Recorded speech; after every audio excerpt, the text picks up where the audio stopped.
প্রতি বছর ফ্ল্যাপজ্যাক শহরে একটি বিশাল প্যানকেক উল্টানোর প্রতিযোগিতা হয়।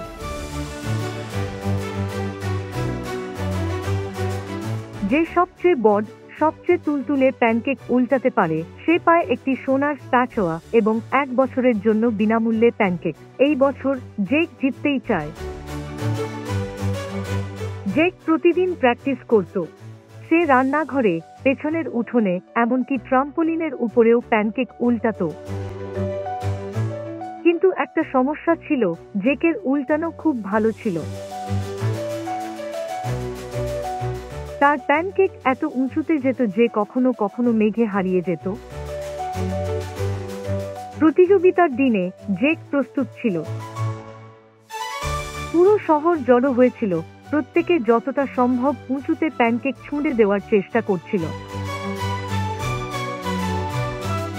ভালো ভালো উল্টানো হচ্ছিল, কিন্তু জেকের মতো কেউ পারল না। জেকের পালা এলো। সে গভীর নিঃশ্বাস নিল আর প্যানকেক ছুঁড়ে দিল। শু! প্যানকেকটা আকাশে উড়ে গেল, আরো উঁচুতে, আরো উঁচুতে, আরেকটা মেঘে গিয়ে হারিয়ে গেল। জনতা চমকে উঠল। ওটা কোথায় গেল? কেউ চিৎকার করল। 1 মিনিট গেল, তারপর 2, তারপর 3। সবাই ভাবল প্যানকেকটা বোধহয় চিরতরে হারিয়ে গেছে। ঠিক তখন একটা পাখি আকাশ থেকে নেমে এল, মুখে প্যানকেকটা ধরে। পাখিটা ধীরে ধীরে প্যানকেকটা জেকের প্লেটে রেখে গেল। সবাই হেসে উঠল আর তালি দিল। জেকের প্যানকেক ছিল সবচেয়ে দুর্দান্ত অভিযান,